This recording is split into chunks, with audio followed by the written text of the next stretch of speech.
Welcome to this week's Workshop Wednesday, where we're going to talk about what's new for October 2024. Welcome. My name is Julie Brody, the Director of Measurement for MeasurementMarketing.io, and I've been building actionable dashboards for a really long time and eventually became a measurement marketer. That's how I'm here today teaching you about all this cool stuff. And instead of going through this whole list, let's go ahead and dive in to exactly what you want to know. And as we go through, please remember the one thing rule where you get the one thing that you can take and apply today and then come back and watch this video again another time and get another one thing. So that's kind of like how you don't get overwhelmed with all the learning and you can always make progress. So let's go ahead and get started with what's new for October 2024. So let's go ahead and dive in.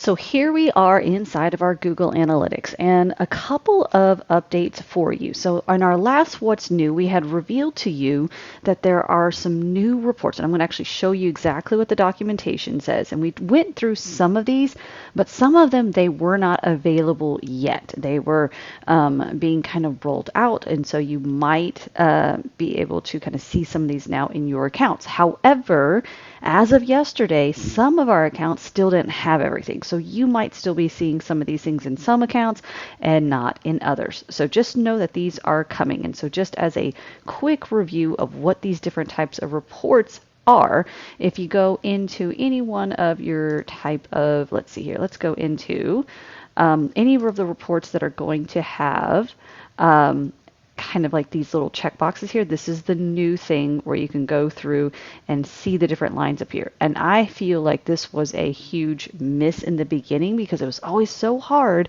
to be able to compare which one was like possibly going higher than the other. If I want to do these two, and I got to uncheck some other ones, let's do these two. And then plot my rows, and now I can compare those. Maybe I don't want to look at directed email. Maybe I don't compare something else, or if I want to go to source medium and be able to do that. So all of that was very much needed. Another thing that we also will be seeing, you might be seeing this on your some accounts and not others. Active users are going to be going away on your traffic acquisition reports. Again, some of our accounts have had this and some of our accounts have not. And so you're going to be noticing that. And so same thing with the user acquisition reports. They've kind of adjusted to only have user scope metrics, and then the traffic acquisition is only going to be session scope metrics. So just be aware that those changes are coming. I personally have never cared about seeing active users on this report. I usually get that in a different way, usually in explorations or in a Looker Studio report, but I've always used sessions anyway, so for me it's okay. Like, I'm not too worried about it, and a lot of times sessions are usually the question you're asking anyway, because active users means they've, depending on your settings, if you've done it the out of the box, haven't adjusted your settings, this is 10 seconds on the page. Well, if users are leaving before then, which a lot do, then this might not be the most useful number for you to be using. Usually sessions are. So it's okay that this one's going to be disappearing from this report and the user acquisition report is going to change a wee bit for you.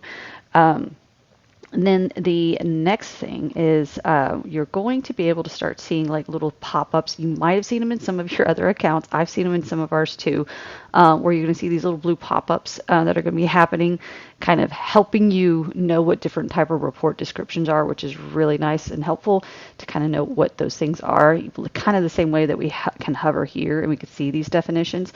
If you are new to Google Analytics, I always encourage everybody to click on these learn more things, just because it's always good to kind of understand what does it mean. Like maybe you didn't know the whole 10-second thing or the rule of what these are and what engaged sessions are compared to sessions. What's the difference? And so kind of going through all of that fun stuff there. So, and again, active and engaged, it all kind of depends on your settings and what you've told Google Analytics to do. So just don't take my word it's 10 seconds. Your settings might be slightly different. The next one that actually did just finally start showing up for us is under monetization. We can now see this transaction report inside of our testing account. And so this is something that was another possible just miss of GA4, that it didn't have it immediately, because Universal Analytics used to have it. And I remember all the time using this report to confirm, yes, this transaction ID was this price, and so on and so forth.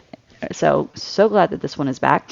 Again, not all of our accounts have this one yet. So if you're not seeing it yet under monetization and transactions, then just, or if you're using the other business objectives, sales and transactions, then just hold tight. It should be coming.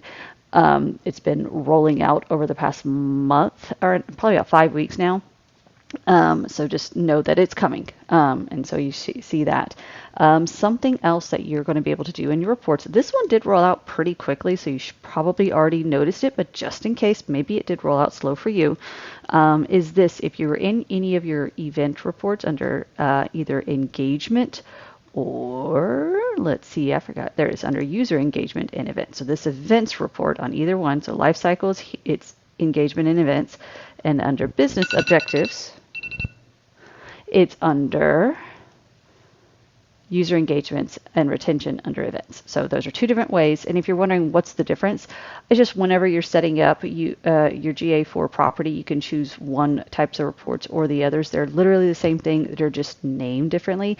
The business objectives came more recently, and they realized, yeah, all these different names down here aren't quite really beginner friendly. If you're not familiar enough with Google Analytics, you're not going to know where things are.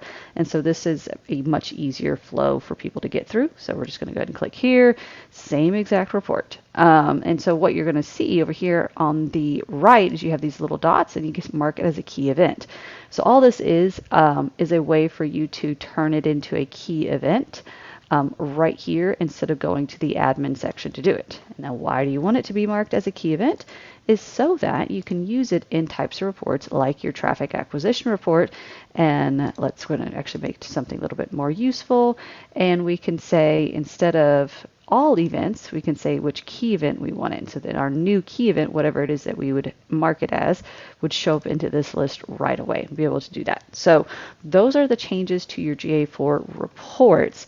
And then there's also been some admin type changes that we're just going to run through real quick. So in this data import, which, by the way, probably you may never, ever use, but just know that this is a thing that is new. It is quota information. You can now understand a little bit more about the quota information if you're ever going to be doing any sort of importing and all of that, and kind of understand that piece. So they're improving that a little bit here, but just a little cautionary tale. Just be very careful about importing your data in here, just because it is a database, and you have to make sure that the databases match up, and you're not accidentally creating a lot of mess. And so just be very, very cautious if you're ever going to import data into one database from another. So, which technically a spreadsheet is a database, so just be very careful with importing data. And then I'm going to actually go into attribution settings. So the only reason I'm showing it this screen while I'm talking about this is because there has been an improvement to attribution settings when you're looking at direct traffic. So just know that even though you might not have changed anything here, you might be seeing a little bit of an adjustment in the reports that we were just looking at. So if we go to where we go to leads and traffic acquisition, and we go back over to our source medium, they're saying that they're going to be giving a better traffic acquisition, like better attribution, I should say, and giving these other guys better attribution instead of just dumping a lot of things into direct none. They kind of change some things behind the scenes. And so just know that you might be seeing a little bit of an adjustment, but it's all supposed to be a little bit more of an improvement for you. And those are your updates for Google Analytics.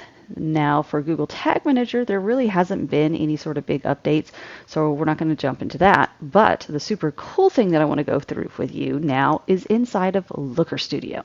If you go into this little part right here where it says add a chart, and I want to walk you through how I got to this point, is you scroll all the way down, and we have these things that are called funnels. And so we're just going to add a funnel, and it's just going to dump in whatever it is that you have, like the first dimension and a generic metric. So you're going to have to go through and adjust this piece to make it more useful. So I'm going to go ahead and delete this guy because I don't want that there. And then we're going to look at this one. So the dimension I have chosen is event name. And so you see all of the event names here. I'm like, well, where do those come from in here? Well, let's go to our admin section. Let's go to events and ta-da, event names. And if I do this by count, then here we go. We can now see this is the number count. Over here, we're technically looking at sessions because, again, sessions is usually a more useful measurement that you want to be able to use when you're answering questions. You really, a lot of times you don't want to know how many page views someone saw. Like, you didn't care they saw 5 page views. You want to know, did they see something and go through the user journey the way that you expected them to. That's why having your naming conventions done correctly is so useful. Like, did they have an ask? Did they have a consider? Did they have a transact?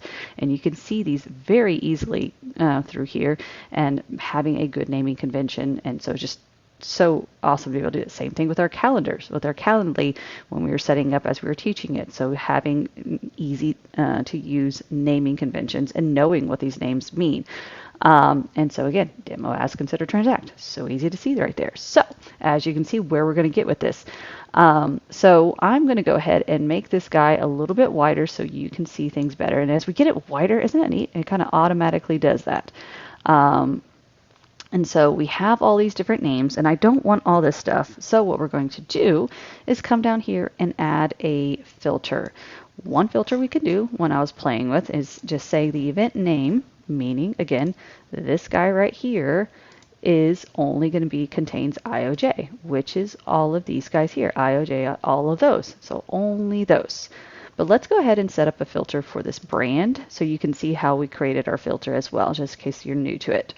So we're going to go ahead and click on add a filter. We're going to choose create a filter, and then we're going to go ahead and choose event name because that's what we're looking for. We're saying only include when the event name contains, and this is where I'm going to put in the word brand because I am pretty sure that these are the only 3. However, I could just do show all of these and do a control find and search for brand and all that stuff. But I'm pretty sure, so we're going to just go say this is event name contains brand is what we're going to do. So now we're going to save it, and I expect that we're going to just see those 3 coming through. And it's saying we don't have data coming through. So now what I'm going to do is come over here and double check my dates. This is the last 28 days. This one is also saying the last 28 days. But I actually realized this is a different account than this is our older account, and this one's a different account. So that's why we're not going to see this data in here. So what I'm going to do is go ahead and switch our data source real quick. And now as we have switched our data source, it is automatically populated the way we want it to. Brand, ask, consider, transact. And then we're going to go ahead and change our style where we can say show the title, and we can go through and add in, this is the brand user journey. And we can do, it's stepped, or it can be inverted triangle, which by the way are the same things here, step or here. So you can change it either with this or with the options down here. So when we move that guy there, our text format, if you need bigger words just because you want it to be easily seen and you don't want to have your end user squinting, you can adjust those along with the colors. You can also adjust these colors that you're seeing here. You can do a single color, a bar order where you can kind of force them to be a specific color, or dimension values where you can go through and force, hey, I want and you go through and find the thing that you're looking for and start brand ask. I want this one to be purple and this one to be blue and this one to be green. And you can go through and do those. We could close and ta-da, those are done. And then so many other different formatting options that you can see there. So again, this is super new and amazing that we now have this inside of Looker Studio. And so for those of you that don't know, that forever we have always used a community visualization. Man, my brain did not think of that word. A community visualization. And the issue with this one is that you can only have up to 5 steps.